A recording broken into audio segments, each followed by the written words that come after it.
ಆಗಲಿ. ಸೊ ಒಂದು ಈ ಸಾಯಂಕಾಲ ವೇಳೆಯಲ್ಲಿ ಸೊ ವಿನೋಷ್ಕ ಮಗಳ ಒಂದು ಬರ್ತ್ಡೇ ಒಂದು ಪ್ರಾರ್ಥನೆ ಕೂಟದಲ್ಲಿ ಸೊ ಕರ್ತನ ನಾಮದಲ್ಲಿ ತಮ್ಮೆಲ್ಲರಿಗೂ ಯೇಸುವಿನ ನಾಮದಲ್ಲಿ ನಾನು ವೆಲ್ಕಮ್ ಮಾಡ್ತಾ ಇದ್ದೇನೆ. ಸೊ ದೇವರು ಈ ಒಂದು ಸಮಯದಲ್ಲಿ ನಮ್ಮ ಸ್ವಲ್ಪ ಹೊತ್ತಿನ ಒಂದು ಧ್ಯಾನಕ್ಕಾಗಿ ನಮ್ಮ ಆತ್ಮಿಕ ಲಾಭಕ್ಕಾಗಿ ಆರಿಸಿಕೊಂಡಂತ ಸತ್ಯದ ಭಾಗವನ್ನು ನಾವು ನೋಡಿಕೊಳ್ಳೋಣ.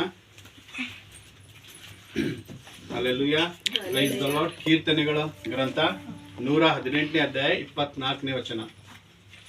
ಕೀರ್ತನೆಗಳು 118ನೇ ಅಧ್ಯಾಯ 24ನೇ ವಚನ, 25, 26ನೇ ವಚನ, 24ರಿಂದ 25, 26 ವಚನ. ಆ ದಿನವು ಯೆಹೋವನಿಂದಲೇ ನೇಮಕವಾದದ್ದು, ಇದರಲ್ಲಿ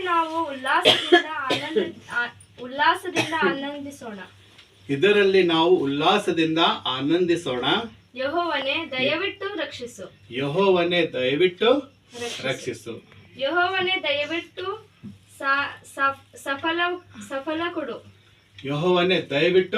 ಸಫಲ ಕೊಡು.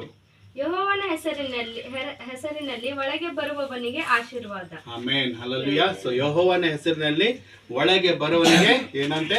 ಆಶೀರ್ವಾದ. ಸೊ ದೇವರ ನಮ್ಗೆ ಸ್ತೋತ್ರ ಉಂಟಾಗಲಿ. ಸೊ ಇಲ್ಲಿ ದೇವರ ವಾಕ್ಯ ಹೇಳುತ್ತದೆ ಇವತ್ತು. ಸೊ ನಾವು ಎಲ್ಲಿಗೆ ಬರೋದ್ರಿಂದ ಆಶೀರ್ವಾದ? ಸೊ ದೇವರ ಸನ್ನಿಧಾನದಲ್ಲಿ. ಹಲ್ಲೆಲೂಯಾ. ಸೊ ದೇವರ ಇಲ್ಲಿ ಬರುವಾಗ ಅಂದ್ರೆ ಒಳಗೆ ಬರುವಾಗ ದೇವರಿಗೆ ಆಶೀರ್ವಾದ ಅಂತ. ಅಂದ್ರೆ ಎಲ್ಲಿ ಆ ಒಳಗುವಂಥದ್ದು ಯಾರು ಏನಾಗಿದೆ? ಸೊ ದೇವರ ಒಂದು ಪ್ರಸನ್ನತೆಯಲ್ಲಿ, ಸೊ ದೇವರ ವಾಕ್ಯದಲ್ಲಿ ಸೊ ನಮಗೆ ಬಂದಿದಾಗ ಏನ್ ಸಿಗುತ್ತೆ? ಆಶೀರ್ವಾದ ಬರುತ್ತೆ. ಸೊ ಇನ್ನೊಂದ್ಸಲ ಕೀರ್ತನೆ ಅದೇ 118, 24ನೇ ವಚನ. ಅದು ಯೆಹೋವನೇ ಆ ದಿನವು ಯೆಹೋವನಿಂದಲೇ ನೇಮಕವಾದದ್ದು. ಅಂದ್ರೆ ಆ ದಿನ ಅಂದ್ರೆ ಇವತ್ತಿನ ದಿನ. ಸೊ ಇವತ್ತು ನಾವು ಜೀವಿತವಾಗಿದ್ದೀವಲ್ಲ. ಸೊ ಈ ದಿನ ಎಲ್ಲಿಂದ ನೇಮಕವಾಗಿದಂತೆ? ಸೊ ದೇವರಿಂದ ನೇಮಕವಾಗಿದೆ. ಅಂದ್ರೆ ಇವತ್ತು ನಾವು ಜೀವಿತವಾಗಿ ಇದ್ದಿದ್ದೇವೆ ಅಂದ್ರೆ ಸೊ ಇದು ಯಾರ ಕೃಪೆ?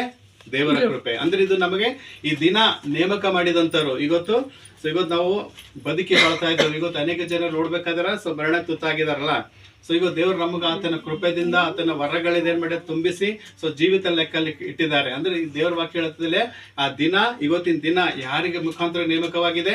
ಯೇಸು ಕ್ರಿಸ್ತನಿಂದಲೇ ನೇಮಕವಾಗಿದೆ. ಸೊ ಮುಂದೆ ಇದರಲ್ಲಿ ನಾವು ಉಲ್ಲಾಸದಿಂದ ಸೊ ಇದರಲ್ಲಿ ನಾವೇನ್ ಮಾಡ್ಬೇಕು? ಉಲ್ಲಾಸ ಪಡಬೇಕಂದ್ರೆ ಇವತ್ತು ದಿನ ದೇವ್ರು ನಮ್ಗೆ ಕೊಟ್ಟಿದಾರ ಅಂದ್ರೆ ನಾವೇನ್ ಮಾಡ್ಬೇಕ್ರಿ? ಸಂತೋಷ ಪಡಬೇಕ್ರಿ. ಸೊ ಉಲ್ಲಾಸ ಕೊಡಬೇಕು. ಸೊ ನಾವು ಏನ್ ಮಾಡ್ಬೇಕು? ದಿನ ಉಲ್ಲಾಸ ಪಡ್ಬೇಕು. ಯಾಕಂದ್ರೆ ದೇವ್ರು ಈ ದಿನ ಕೊಟ್ಟಿದಾರಲ್ಲ. ಸೊ ನಾವೇನ್ ಮಾಡ್ಬೇಕು? ಉಲ್ಲಾಸ ಪಡಬೇಕು. ಯಾಕಂದ್ರೆ ಒಂದೊಂದ್ ದಿನ ಸೊ ದೇವ್ರು ಕೊಟ್ಟಂತಲ್ಲ ಕೊಟ್ಟಿರುವಂತ ಒಂದು ಆಶೀರ್ವಾದ ಅಲ್ಲ. ಸೊ ಒಂದು ಉದಾಹರಣೆಗೆ ನೋಡ್ಬೇಕಾದ್ರ ಒಬ್ಬ ಒಂದು ಯೌನಸ್ಥ ಒಂದು ಸ್ತ್ರೀ ದಿನಾಗ ಸೊ ಅವಳು ಏನ್ ಮಾಡ್ತಾ ಇದ್ದಾಳಂತ? ಡೈಲಿ ದೇವ್ರಿಗೆ ಪ್ರಾರ್ಥಿಸ್ತಾ ಇದ್ದಾಳಂತ. ಸೊ ದೇವ್ರೆ ಇವತ್ತು ನನಗೆ ಕಾಪಾಡಿದ್ದಿ, ಆಶೀರ್ವಾದ ಮಾಡಿದ್ದಿ, ಇವತ್ತು ನನಗೆ ಬದುಕಿಸಿದಿ. ಸೊ ನಾಳೆ ಒಂದು ದಿವಸ ಕೂಡ ನನಗೆ ಏನ್ ಮಾಡು? ಆಶೀರ್ವಾದ ಮಾಡು. ನಾಳೆ ಕೂಡ ನಾ ಬದುಕುವಂತೆ ನನಗೆ ನೀ ಏನ್ ಮಾಡು? ಆಶೀರ್ವಾದ ಮಾಡು ಅಂತ ಹೇಳಿ ಸೊ ಡೈಲಿ ಅವಳು ಪ್ರಾರ್ಥನೆ ಮಾಡ್ತಾ ಇದ್ದಾಳಂತ್ರಿ. ಸೊ ಅವತ್ತಿನ ದಿನ ಸೊ ದೇವ್ರು ಕಾಪಾಡಿದ್ರು. ಮತ್ತೆ ನೆಕ್ಸ್ಟ್ ದಿನ ಏನ್ ಮಾಡ್ತಾ ಇದ್ದಾಳಂತೆ? ಅದೇ ಪ್ರಾರ್ಥನೆ ಮಾಡ್ತಾ ಇದ್ದಾಳಂತೆ. ದೇವ್ರೆ ಇವತ್ತು ಕಾಪಾಡಿದ್ದೆ ಹಾಗೆ ಸೊ ನಾಳೆಗೂ ಏನ್ ಮಾಡು? ನನಗೆ ಕಾಪಾಡು. ಸೊ ಅದೇ ರೀತಿ ಏನ್ ಮಾಡ್ತಾರೆ? ಡೈಲಿ ಏನ್ ಮಾಡ್ತಾ ಇದ್ರಂತ? ಸೊ ಇವತ್ತು ಕಾಪಾಡಿದ್ದೇವ್ರೆ ನಾಳೆಗೂ ನನಗೆ ಕಾಪಾಡು, ನಾಳೆಗೂ ನನಗೆ ರಕ್ಷಿಸು ಅಂತ ಹೇಳಿ ಸೊ ಇದೇ ರೀತಿ ದೇವರ ಹತ್ರ ಪ್ರಾರ್ಥನೆ ಮಾಡಿದಾಗ ಸೊ ಅವಳು ಎಷ್ಟು ವರ್ಷ ಬದುಕಿದಳಂತೆ? ಸುಮಾರು 100 ವರ್ಷ ತನ ಅವಳು ಏನ್ ಮಾಡಿದಳಂತೆ? ಬದುಕಿದಳಂತೆ. ಸೊ ಅದೇ ರೀತಿ ನಾವು ಕೂಡ ಏನ್ ಮಾಡ್ಬೇಕ್ರಿ? ದಿನ ಏನಿಗೆ ಪ್ರೇಯರ್ ಮಾಡ್ಬೇಕು ದೇವ್ರ ಹತ್ರ. ಸೊ ದೇವ್ರೆ ಇವತ್ತಿನ ದಿನ ಕೊಟ್ಟಿದ್ದಿ, ಸೊ ಮುಂದಿನ ದಿನ ನಾಳಿನ ದಿನ ಕೂಡ ನಾನು ಇನ್ನು ಕೊಡು ದೇವ್ರೆ ಅನುಗ್ರಹಿಸು ಅಂತ ಹೇಳಿ ನಾವ್ ಏನ್ ಮಾಡ್ಬೇಕು? ದೇವರಲ್ಲಿ ಪ್ರಾರ್ಥಿಸ್ಬೇಕ್ರಿ. ಸೊ ಯಾಕಂದ್ರೆ ಇವತ್ತು ನಾವು ಜೀವನವಾಗಿರುವಂತದ್ದು, ಇವತ್ತು ಜೀವಿತ ಲೆಕ್ಕದಲ್ಲಿ ಇರುವಂತದ್ದು ಅದು ದೇವರು ನೇಮಕ ಮಾಡಿದಂತ ಒಂದು ಕೃಪೆಯಾಗಿದೆ. ಸೊ ಅದೇ ರೀತಿ ಇನ್ನೊಂದು ವಾಕ್ಯ ನೋಡ್ತೇವೆ ನಾವು. ಮತ್ತಾಯನ ಬರೆದ ಸುವಾರ್ತೆ 19ನೇ ಅಧ್ಯಾಯ 14ನೇ ವಚನವನ್ನು ನೋಡೋಣ. ಮತ್ತಾಯನ ಬರೆದ ಸುವಾರ್ತೆ 19:14. ಸೊ ಇಲ್ಲಿ ದೇವರ ವಾಕ್ಯ ಹೇಳುತ್ತದೆ ಚಿಕ್ಕ ಮಕ್ಕಳ ವಿಷಯದಲ್ಲಿ. ಸೊ ದೇವರು ಏನ್ ಹೇಳ್ತಾ ಇದ್ದಾರೆ ಎಂಬುದಾಗಿ ನಾವು ನೋಡೋಣ. ಮತ್ತಾಯನ ಬರೆದ ಸುವಾರ್ತೆ 19ನೇ ಅಧ್ಯಾಯ 14ನೇ ವಚನ. ಹಲ್ಲೆಲೂಯಾ. ಆದರೆ ಯೇಸು ಮಕ್ಕಳನ್ನು ಬಿಡಿರಿ, ನನ್ನ ಹತ್ತಿರ ಬರುವುದಕ್ಕೆ ಅವುಗಳಿಗೆ ಅಡ್ಡ ಮಾಡಬೇಡಿ. ಹಲ್ಲೆಲೂಯಾ. ಸೊ ನೋಡ್ರಿ ಇಲ್ಲಿ ದೇವರ ವಾಕ್ಯ ಹೇಳುತ್ತದೆ. ಸೊ ಯೇಸು ಸ್ವಾಮಿ ಆ ಒಂದು ಸಮಯದಲ್ಲಿ ಆ ಒಂದು ಊರಲ್ಲಿ ಹೋದಾಗ ಸೊ ಅನೇಕ ಜನರು ಏನ್ ಮಾಡ್ತಾ ಇದಾರಂತೆ? ಚಿಕ್ಕ ಮಕ್ಕಳಿಗೆ ದೇವರ ಹತ್ರ ಹೋಗ್ಬೇಕಾದ್ರೆ ಏನ್ ಮಾಡ್ತಾ ಇದ್ರು? ಅಲ್ಲಿ ಅಡ್ಡಿ ಮಾಡ್ತಾ ಇದ್ರಂತೆ. ಆದ್ರೆ ಯೇಸು ಸ್ವಾಮಿ ಹೇಳ್ತಾ ಇದಾರೆ ಚಿಕ್ಕ ಮಕ್ಕಳಿಗೆ ಹತ್ರ ಬರಗೂಡ್ರಿ.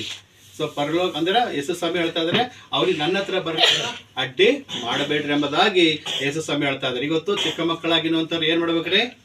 ಯಾರ ಹತ್ರ ಹೋಗ್ಬೇಕು? ದೇವರ ವಾಕ್ಯ, ದೇವರ ಹತ್ರ ಹೋಗ್ಬೇಕಂದ್ರೆ ದೇವರ ವಾಕ್ಯ ಓದಬೇಕು, ದೇವರಿಗೆ ಪ್ರಾರ್ಥನೆ ಮಾಡಬೇಕು. ಸೊ ಅವರು ವಾಕ್ಯ ಓದುವಾಗ, ಪ್ರಾರ್ಥನೆ ಮಾಡುವಾಗ, ಸೊ ಆಲೆಕ್ ಹೋಗ್ಬೇಕಾದ್ರೆ ಅವ್ರಿಗೆ ನಾವೇನ್ ಮಾಡಬಾರ್ದಂತೆ?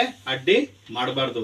ಸೊ ಇವತ್ತು ಚಿಕ್ಕಂದಿಂದಲೇ ಏನ್ ಮಾಡ್ಬೇಕು? ಚಿಕ್ಕ ಮಕ್ಕಳಿಗೆ ಸೊ ಏನ್ ಮಾಡ್ಬೇಕು? ನಾವು ದೇವರ ವಾಕ್ಯದಲ್ಲಿ ಬೆಳೆಸ್ಬೇಕು. ಈ ಒಂದು ಮಗು ಇದೆ ಅಂದ್ರೆ ಅದಕ್ಕೆ ಏನ್ ಮಾಡ್ಬೇಕು? ನಾವು ಅದಕ್ಕೆ ಯಾವ್ದು ದೇವರ ಒಂದು ವಾಕ್ಯ ಅವ್ರಿಗೆ ಕೊಡ್ಬೇಕ್ರಿ. ಸೊ ದೇವರ ಒಂದು ಪ್ರಾರ್ಥನೆ ಮಾಡುವಂತದ್ದು ನಾವು ಅವ್ರಿಗೆ ಏನ್ ಮಾಡ್ಬೇಕು? ಚಿಕ್ಕಂದಿಂದಲೇ ಕಲಿಸ್ಬೇಕು. ಸೊ ಒಂದು ಮರ ಇದೆ ಅಂದ್ರೆ ಅದಕ್ಕೆ ಏನ್ ಮಾಡ್ತೀವಿ? ನಾವು ಚಿಕ್ಕದಿಂದಲೇ ಅದಕ್ಕೆ ನೆಟ್ಟಿದಾಗ ಅದಕ್ಕೆ ಏನ್ ಮಾಡ್ತೀವಿ? ಚಿಕ್ಕಂದಿಂದ ಅದು ಇದ್ದಾಗೆ ನಾವು ಚೌಪನಾಗಿ ಅದಕ್ಕೆ ನೀರು ಅಂದ್ರೆ ಎಲ್ಲ ಗೊಬ್ಬರ ಎಲ್ಲ ಹಾಕಿ ಚೆನ್ನಾಗಿ ಇದು ಮಾಡ್ತೀವಿ. ಅದು ಏನಾಯ್ತದೆ? ಚೆನ್ನಾಗಿ ಬೆಳಿತಲ್ಲ. ಒಂದ್ ವೇಳೆ ನಾವು ಚೆನ್ನಾಗಿ ಸಸಿ ಅದೊಂದು ಗಿಡ ನೆಡದೇ ಇರುವಾಗ ಸೊ ಅದಕ್ಕೆ ನಾವು ಚೆನ್ನಾಗಿ ನೋಡ್ಲಿದ್ರೆ ಏನಾಗುತ್ತೆ? ಮರ ಚೆನ್ನಾಗಿ ಬೆಳೆಯಲ್ಲ. ಸೊ ಅದಕ್ಕೆ ಈ ಒಂದು ಮರ ಬೆಳಿಬೇಕಂದ್ರೆ ಏನ್ ಮಾಡ್ಬೇಕು? ಅದಕ್ಕೆ ನಾವು ಕರೆಕ್ಟ್ ಆಗಿ ಸೊ ನೀರ್ ಹಾಕ್ಬೇಕು. ಗೊಬ್ಬರ ಹಾಕಿದಾಗ ಅದು ಏನಾಗುತ್ತೆ? ಒಳ್ಳೆ ಮರ ಆಗುತ್ತೆ. ಒಂದು ದೊಡ್ಡ ಮರ ಆಗಿ ಏನಾಗುತ್ತೆ? ಅದು ಒಂದು ನೆರಳು ಕೊಡುತ್ತೆ, ಒಂದು ಒಳ್ಳೆ ಹಣ್ಣುಗಳು ಕೊಡುತ್ತದೆ ಎಂಬುದಾಗಿ ನೋಡ್ತೇವೆ. ಸೊ ಅದಕ್ಕೆ ಚಿಕ್ಕ ಮಕ್ಕಳಿಗೆ ನಾವು ಏನ್ ಮಾಡ್ಬೇಕು? ಚಿಕ್ಕದಿದ್ದಾಗ ಅವ್ರಿಗೆ ಏನ್ ಕೊಡ್ಬೇಕ್ರಿ? ಸೊ ದೇವ್ರ ವಾಕ್ಯ ಓದುವಂಥದ್ದು ಕಲಿಸ್ಬೇಕು. ಸೊ ಪ್ರಾರ್ಥನೆ ಮಾಡುವಂಥದ್ದು ನಾವು ಕಲಿಸ್ಬೇಕು. ಸೊ ಮೊಳಕಾಲೂರಿ ಸೊ ದೇವರ ಹತ್ರ ಪ್ರಾರ್ಥನೆ ಮಾಡುವಂಥದ್ದು ನಾವು ಕಲಿಸಿ ಕೊಡ್ಬೇಕು. ಯಾಕಂದ್ರೆ ಸೊ ದೇವರ ವಾಕ್ಯದಲ್ಲಿ ನಾವು ಇವತ್ತು ಚಿಕ್ಕ ಮಕ್ಕಳಿಗೆ ನಾವು ಎಷ್ಟೇ ಒಂದು ಅವ್ರಿಗೆ ಒಳ್ಳೆ ರೀತಿ ಬೆಳೆಸಿ ಅವ್ರಿಗೆ ಒಳ್ಳೆ ಒಂದು ಎಜುಕೇಶನ್ ಕೊಟ್ಟು ಸೊ ನಮ್ಮ ಮಕ್ಕಳಿಗೆ ಎಲ್ಲ ಒಂದು ಎಜುಕೇಶನ್ ಕೊಟ್ಟು ಒಳ್ಳೆ ಸ್ಟಡಿ ಕೊಟ್ಟು ಅವ್ರಿಗೆ ಒಳ್ಳೆ ಒಂದು ಜ್ಞಾನ ಕೊಟ್ಟು ನಾವು ಅವ್ರಿಗೆ ಎಷ್ಟೇ ಒಂದು ಐಶ್ವರ್ಯವಂತನಾಗಿ ಒಳ್ಳೆ ಜಾಬ್ ಅಲ್ಲಿ ಇಟ್ಟರೆ ಸೊ ಅದು ಎಷ್ಟು ಇಂಪಾರ್ಟೆಂಟ್ ಅದನ್ನು ಅದರಂತೆ ನಾವು ದೇವ್ರ ವಾಕ್ಯ ಕೂಡ ಅವರಿಗೆ ನಾವು ಕೊಡ್ಬೇಕ್ರಿ. ಯಾಕಂದ್ರೆ ದೇವ್ರ ವಾಕ್ಯ ನಾವು ತಿಳಿಸ್ಬೇಕು. ಯಾಕಂದ್ರೆ ಯೌವನ ಕಾಲದಲ್ಲಿ ಸೊ ಅವರು ಒಂದು ಯಾವುದೇ ರೀತಿ ಒಂದು ಕೆಟ್ಟ ಪಾಪದಲ್ಲಿ ಅಥವಾ ಏನೋ ಒಂದು ಮಾಡಿಕೊಂಡ್ರು ಕೂಡ ಅಲ್ಲಿ ಬಿದ್ದು ಹೋದ್ರು ಕೂಡ ಅವ್ರಿಗೆ ಯಾವ್ದು ಎಬ್ಬಿಸ್ತದಲ್ಲಿ? ದೇವರ ವಾಕ್ಯ ಎಬ್ಬಿಸ್ತದೆ. ಯಾಕಂದ್ರೆ ಸೊ ಎಲ್ಲಕ್ಕಿಂತ ನಾವು ಯಾವ ಮಕ್ಕಳಿಗೆ ನಮ್ಮ ತಂದೆ ತಾಯಿ ಆಗಿರುವಂತ ನಾವು ನಮ್ಮ ಮಕ್ಕಳಿಗೆ ಎಷ್ಟೇ ಒಂದು ಆಸ್ತಿ ಅಂತಸ್ ಕೊಟ್ಟರು ಕೂಡ ಅದೇನಾಗಿರುತ್ತೆ? ಕೊನೆತನ ಉಳಿಯುವಂತದಲ್ಲ. ಸೊ ಅವ್ರಿಗೆ ನಾವ್ ಏನ್ ಮಾಡ್ಬೇಕು? ಚಿಕ್ಕ ಮಕ್ಳಿಗೆ ಏನ್ ಕೊಡ್ಬೇಕ್ರಿ? ದೇವರ ವಾಕ್ಯ ಕೊಡಬೇಕು. ದೇವರಿಗೆ ಪ್ರಾರ್ಥನೆ ಮಾಡುವಂತದ್ದು ಏನ್ ಮಾಡ್ಬೇಕು? ನಾವು ಅವರಿಗೆ ಕಲಿಸ್ಬೇಕ್ರಿ. ಯಾಕಂದ್ರೆ ಸೊ ದೇವರ ವಾಕ್ಯ ಏನಾಗಿದೆ? ಕೊನೆತನ ಇರುವಂತದ್ದಾಗಿದೆ. ಸೊ ಅದೇ ರೀತಿ ಮುಂದಿನ ವಾಕ್ಯ ಅದೇ 19, 15, 16ನೇ ವಚನ. ಪರಲೋಕ ರಾಜ್ಯವು ಇಂಥವರದೇ. ಪರಲೋಕ ರಾಜ್ಯ ಇಂಥವ್ರದಂತೆ. ಯಾರ್ದಂತ್ರಿ? ಚಿಕ್ಕ ಮಕ್ಕಳು ಎಂದು ಹೇಳಿ ಅವುಗಳ ಮೇಲೆ ಕೈ ಇಟ್ಟು ಆಶೀರ್ವದಿಸಿ ಅಲ್ಲಿಂದ ಹೊರಟು ಹೋದ. Amen, hallelujah. ಸೊ ನೋಡಿ, ಪರಲೋಕ ರಾಜ್ಯ ಅಂತರದಂತ್ರಿ ಚಿಕ್ಕ ಮಕ್ಕಳದ್ರಿ. ಹಲ್ಲೆಲೂಯಾ. ಸೊ ಅಂದ್ರ ಈಗ ದೊಡ್ಡವರಾಗಿದ್ರು ಕೂಡ ನಾವು ಹೆಂಗಿರ್ಬೇಕಂತೆ? ಚಿಕ್ಕ ಮಕ್ಕಳ ಹಂಗೆ ನಾವು ಇರ್ಬೇಕಂತ್ರಿ. ಸೊ ಚಿಕ್ಕ ಮಕ್ಕಳಿಗೆ ಸೊ ದೇವರ ಹತ್ರ ಅಡ್ಡಿ ಮಾಡ್ಬೇಡ ಅಂತ ಹೇಳ್ತಾ ಇದಾರೆ. ಅಂದ್ರೆ ಚಿಕ್ಕ ಮಕ್ಕಳ ಹಂಗೆ ನಾವು ದೇವರಲ್ಲಿ ಇದ್ದುಕೊಂಡಿದಾಗ ಪರಲೋಕ ರಾಜ್ಯ ಚಿಕ್ಕ ಮಕ್ಕಳದು ಅಂದ್ರೆ ಚಿಕ್ಕ ಸಣ್ಣ ಮಕ್ಕಳದು ಪರಲೋಕ ರಾಜ್ಯ ಆಗಿದೆ. ಇವತ್ತು ನಾವು ಕೂಡ ಎಷ್ಟೇ ದೊಡ್ಡರಾಗಿದ್ರು ಕೂಡ ಇವತ್ತು ನಾವು ತಂದೆ ತಾಯಿಗೆ ಏನಾಗಿರುತ್ತೆ? ಚಿಕ್ಕ ಮಕ್ಕಳಾಗಿರ್ತೇವಲ್ಲ. ಅದೇ ರೀತಿ ಯೇಸು ಕ್ರಿಸ್ತನ ಕೂಡ ನಾವೇನಾಗಿದೆ? ಸಣ್ಣ ಮಕ್ಕಳಾಗಿದ್ದೇವ್ರಿ. ಇವತ್ತು ನಾವು ಪರಲೋಕ ರಾಜ್ಯಕ್ಕ ಹೋಗ್ಬೇಕಂದ್ರೆ ನಾವೇನ್ ಮಾಡ್ಬೇಕು? ಆ ಚಿಕ್ಕ ಮಕ್ಕಳಂತೆ ನಾವೇನ್ ಮಾಡ್ಬೇಕು? ಆಗಿರ್ಬೇಕು. ನಮ್ಮ ಮನಸ್ಸು ಏನಾಗಿರ್ಬೇಕು? ಚಿಕ್ಕ ಮಕ್ಕಳಂಗೆ ಇರ್ಬೇಕು. ಅಂದ್ರೆ ಚಿಕ್ಕ ಮಕ್ಕಳ ಮನಸ್ಸು ಏನಾಗಿರುತ್ತೆ? ಈಗ ತಂದೆ ತಾಯಿ ಆಗ್ಲಿ ಅವ್ರಿಗೆ ಒಂದ್ಸಲ ಏನೋ ಒಂದು ಮಾತು ಕೇಳಲಿಲ್ಲ ಅಂದ್ರೆ ಅವ್ರಿಗೆ ಏನ್ ಮಾಡ್ತಾರೆ? ಪಟ್ ಅಂತ ಹೊಡಿತಾರೆ ಅಲ್ಲ. ಹೊಡೆದ್ಮೇಲೆ ಏನಾಗುತ್ತೆ? ಅದು ಅಳುತ್ತೆ ಮಗು. ಅತ್ತ ಮೇಲೆ ಸ್ವಲ್ಪ ಹೊತ್ತೆ ಮಾಡಿದ್ಮೇಲೆ ಅದು ಮರ್ತೋಗಿ ತಿರುಗಿ ಏನ್ ಮಾಡುತ್ತೆ? ಸೊ ತಂದೆ ತಾಯಿ ಒಂದು ತೊಡೆ ಮೇಲೆ ಬಂದು ತಿರುಗಿ ಆ ಮಗು ಕೂಡುತ್ತೆ. ಅಂದ್ರ ಆ ಮಗುವಿನಲ್ಲಿ ಏನಿರುತ್ತೆ? ಅರೆ ನನಗೆ ತಂದೆ ತಾಯಿ ಹೊಡೆದಾರಲ್ಲ ಅಂತ ಹೇಳಿ ಆ ಒಂದು ಭೇದ ಇರಲ್ಲ ಅಲ್ಲಿ. ಅಂದ್ರೆ ಅಲ್ಲಿ ಒಂದು ಇದು ಇರಲ್ಲ. ಅದು ಮನಸ್ಸು ಏನಾಗಿರುತ್ತೆ? ಯಥಾರ್ಥವಾಗಿರುತ್ತೆ ರೀ.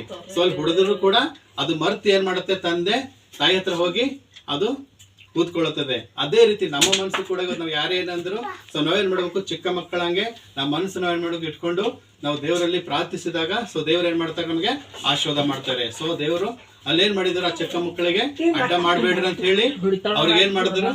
ಆ ಮಕ್ಕಳ ಮೇಲೆ ತಲೆ ಇಟ್ಟು ಅವ್ರಿಗೆ ಏನ್ ಮಾಡಿದ್ರು? ಆಶೀರ್ವಾದ ಮಾಡಿದ್ರು. ಅದಕ್ಕೆ ಪ್ರೀತಿಯ ದೇವರ ಮಕ್ಕಳೇ, ಸೊ ತಂದೆ ತಾಯಿರುವಂತ ನಾವುಗಳು ಏನ್ ಮಾಡ್ಬೇಕು? ದೇವರ ವಾಕ್ಯ ಸೊ ದೇವರ ಮಕ್ಕಳಿಗೆ ನಾವು ಬೋಧಿಸ್ಬೇಕ್ರಿ. ಮತ್ತೆ ಮಕ್ಕಳಾಗಿರುವಂತರು ಕೂಡ ದೇವರಿಗೆ ಪ್ರಾರ್ಥನೆ ಮಾಡಬೇಕು ಮತ್ತು ತಂದೆ ತಾಯಿ ಸನ್ಮಾನಿಸ್ಬೇಕೆಂಬುದಾಗಿ ಸೊ ವಿಮೋಚನ ಕಾಂಡ 20ನೇ ಅಧ್ಯಾಯದಲ್ಲಿ ನಾವು ನೋಡ್ತೇವೆ. ಅಂದ್ರೆ ನಿನ್ನ ತಂದೆ ತಾಯಿಗಳು ಏನ್ ಮಾಡು? ನೀನು ಸನ್ಮಾನಿಸು ಎಂಬುದಾಗಿ ದೇವರ ವಾಕ್ಯ ಹೇಳ್ತದೆ.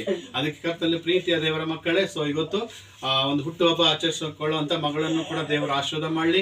ಸೊ ದೇವರು ಅವಳಿಗೆ ಒಳ್ಳೆ ಎಜುಕೇಶನ್, ಒಳ್ಳೆ ಸ್ಟಡಿ ಕೊಟ್ಟು ಮತ್ತು ವಾಕ್ಯದಲ್ಲಿ ಮತ್ತು ಪ್ರಾರ್ಥನೆಯಲ್ಲಿ ದೇವರ ಮಗಳಾಗಿ ಆ ಮಗಳು ಬದುಕುವಂತೆ ದೇವರು ಅವಳನ್ನು ಆಶೀರ್ವಾದ ಮಾಡಲಿ ಎಂಬುದಾಗಿ ಎಂಬುದಾಗಿ ನಾವು ದೇವರಲ್ಲಿ ಪ್ರಾರ್ಥಿಸ್ತಾ ಈ ವಾಕ್ಯವನ್ನು ಒಂದು ನಮ್ಮೆಲ್ಲರ ಆತ್ಮಿಕ ಲಾಭಕ್ಕಾಗಿ ದೇವರ ಆಶೀರ್ವಾದ ಮಾಡಲಿ ಎಂಬುದಾಗಿ ನಾನು ದೇವರಲ್ಲಿ ಪ್ರಾರ್ಥಿಸ್ತೇನೆ. ಆಮೇನ್. ಪ್ರೇಯರ್ ಮಾಡಿ. ಸರ್ವಶಕ್ತನಾದ ದೇವರೇ, ನಿನಗೆ ಸ್ತೋತ್ರ ಉಂಟಾಗಲಿ, ನಿಮಗೆ ಮಹಿಮೆ ಉಂಟಾಗಲಿ ದೇವ.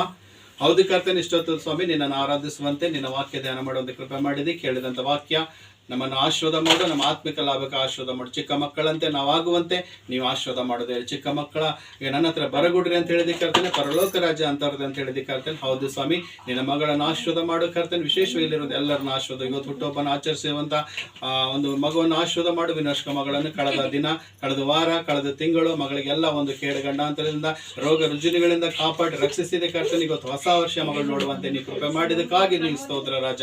ಹುಟ್ಟುಹಬ್ಬ ದಿನ ಈ ಮಗಳು ಇವತ್ತು ಒಳ್ಳೆ ಪ್ರಭು ನೀನು ಆಶೀರ್ವಾದ ಪಡೆದುಕೊಳ್ಳುವಂತೆ ನಿನ್ನ ಮಗಳನ್ನು ನೀನು ಕೃಪೆ ಕೊಟ್ಟಿದ್ದಕ್ಕಾಗಿ ಸ್ತೋತ್ರ ರಾಜ. ಮಗಳನ್ನು ಆಶೀರ್ವಾದ ಮಾಡು ಕರ್ತೇನೆ, ವಿನಷ್ಕ ಮಗಳನ್ನು ಮತ್ತೆ ಮುಂದೆ ಬರುವಂತಹ ದಿನ ವಾರ ತಿಂಗಳು ವರ್ಷಗಳು ಆ ಮಗಳ ಜೀವಮಾನವೆಲ್ಲನ್ನು ಆಶೀರ್ವಾದ ಮಾಡು ಕರ್ತೇನೆ. ಹೌದು ಸ್ವಾಮಿ, ನಿನ್ನ ಆಜ್ಞೆ ಕೈಕೊಂಡು ನಿನ್ನ ಸಾಕ್ಷಿ ಮಗಳಾಗಿ ಬೆಳೆಯುವಂತೆ ಮಗಳನ್ನು ಆಶೀರ್ವಾದ ಮಾಡು. ಮಗಳು ದೇಹ ಬಲದಲ್ಲಿ ಜ್ಞಾನ ಬಲದಲ್ಲಿ ವೃದ್ಧಿಯಾಗಲಿ ಯೇಸುವಿನ ನಾಮದಲ್ಲಿ. ಹೌದು ಸ್ವಾಮಿ, ನಿನ್ನ ಸಾಕ್ಷಿ ಮಗಳಾಗಿ ತಂದೆ ತಾಯಿಗಳಿಗೆ ಆದರ್ಶ ಮಗಳಾಗಿ ಬದುಕುವಂತೆ ನಿನ್ನ ಮಗಳನ್ನು ಆಶೀರ್ವಾದ ಮಾಡು ದೇವರೇ. ಹೌದು ಸ್ವಾಮಿ, ನಿನ್ನ ಮಗಳೇ ಬೇಕಾಗಿರುವಂತ ಓದುವಂತೆ ಸ್ಟಡಿ ಮಾಡುವಂತೆ ಒಳ್ಳೆ ಬುದ್ಧಿ ಜ್ಞಾನ ವಿವೇಕ ಅನುಗ್ರಹಿಸಬೇಕೆಂದು ಪ್ರಾರ್ಥಿಸ್ತೇನೆ. ಹೌದು ಸ್ವಾಮಿ, ಜೀವಮಾನದೆಲ್ಲ ಮಗಳಿಗೆ ಶುಭ ಕೃಪೆ ಆಶೀರ್ವಾದ ಹಿಂಬಾಲಿಸಬೇಕೆಂದು ಪ್ರಾರ್ಥಿಸ್ತೇನೆ. ಕೊಟ್ಟಿದ್ದ ತಂದೆ ತಾಯಿಗಳನ್ನು ಆಶೀರ್ವಾದ ಮಾಡು ಸ್ವಾಮಿ. ಎಲ್ಲ ಅಣ್ಣ ತಮ್ಮರು ಬಂಧು ಬೆಳಗ್ಗೆ ಎಲ್ಲರನ್ನು ಆಶೀರ್ವಾದ ಮಾಡಿ. ಇಲ್ಲಿ ಇದ್ದಿರುವಂತ ಎಲ್ಲ ನಿನ್ನ ಮಕ್ಕಳನ್ನು ಆಶೀರ್ವದಿಸಿ, ಮಗಳಿಗೆ ಬಲ ಕೊಟ್ಟು ಶಕ್ತಿ ಕೊಟ್ಟು ಉನ್ನತವಾಗಿ ನೀನು ಆಶೀರ್ವಾದ ಮಾಡಿ ಈ ಒಂದು ಹೊಸ ವರ್ಷದಲ್ಲಿ ಉನ್ನತ ಮಗಳಿಗೆ ನಡೆಸ ಆಶೀರ್ವಾದ ಮಾಡಬೇಕಂತ ಹೇಳಿ ನಂಬಿ ಸ್ತೋತ್ರ ಹೇಳುತ್ತಾ ಈ ಎಲ್ಲ ಪ್ರಾರ್ಥನೆ ವಿಜ್ಞಾಪನೆಗಳು ನಮ್ಮ ರಕ್ಷಕನಾದ ಯೇಸು ಕ್ರಿಸ್ತನ ಹೆಸರಿನಲ್ಲಿ ಪ್ರಾರ್ಥಿಸಿ ಬೇಡಿಕೊಳ್ಳುತ್ತೇನೆ ನನ್ನ ಸಜ್ಜೀವಳ ತಂದೆ. ಆಮೇನ್. ಪರಲೋಕದಲ್ಲಿ ನನ್ನ ತಂದೆ, ನಿನ್ನ ನಾಮವು ಪರಿಶುದ್ಧಪಡಿಸಲ್ಪಡಲಿ, ನಿನ್ನ ರಾಜ್ಯವು ಬರಲಿ, ನಿನ್ನ ಚಿತ್ತವು ಪರಲೋಕದಲ್ಲಿ ನೆರವೇರುವ ಪ್ರಕಾರ ಲೋಕದಲ್ಲಿ ನೆರವೇರಲಿ. ನಮ್ಮ ದಿನದ ಆಹಾರವನ್ನು ಇವತ್ತು ದಯಪಾಲಿಸಿಕೊಡ್ರಿ. ನಮಗೆ ತಪ್ಪು ಮಾಡಿದವರು ನಾವು ಕ್ಷಮಿಸುವಂತೆ ನಮ್ಮ ತಪ್ಪನ್ನು ನೀವು ಕ್ಷಮಿಸ್ರಿ. ನಮ್ಮನ್ನು ಶೋಧನೆಗೆ ಸೇರಿಸಿದ ಕೇಳಿದ ತಪ್ಪಿಸ್ರಿ. ಯಾಕೆಂದರೆ ರಾಜ್ಯವು ಬಲವು ಮಹಿಮೆ ಸದಾಕಾಲವಿಲ್ಲದೆ ಸ್ವಾಮಿ. ಆಮೇನ್. ಈಗ ನಮ್ಮ ಕರ್ತನಾದ ಯೇಸು ಕ್ರಿಸ್ತನ ಕೃಪೆಯು, ತಂದೆ ದೇವರ ಪ್ರೀತಿಯು, ಪರಿಶುದ್ಧಾತ್ಮನ ಸಹವಾಸವು ಇಲ್ಲಿ ಬಂದಿರುವಂತ ಎಲ್ಲ ಆತ್ಮೀಯ ಮಕ್ಕಳೊಂದಿಗೂ ಕರ್ತನೆ, ಹೌದು ನಮ್ಮೊಂದಿಗೂ ಕರ್ತನೆ, ವಿಶೇಷವಾಗಿ ಹುಟ್ಟುಹಬ್ಬವನ್ನು ಆಚರಿಸಿ ಕೊಳ್ಳುವಂತ ನಿನ್ನ ಮಗಳಾಗಿ ವಿನಷ್ಕವೊಂದಿಗೂ ಕರ್ತನೆ, ಅವರ ತಂದೆ ತಾಯಿಗಳೊಂದಿಗೂ ಒಡಹುಟ್ಟಿದವರೊಂದಿಗೂ ನಮ್ಮೊಂದಿಗೂ ಎಲ್ಲ ಸೇವಂದಿಗೂ ಇಂದಿಗೂ ಎಂದೆಂದಿಗೂ ಸದಾಕಾಲ ನೆಲೆಯಾಗಿರಲಿ. ಯೇಸು ನಾಮದಲ್ಲಿ ತಂದೆ. ಆಮೇನ್. ಆಮೇನ್.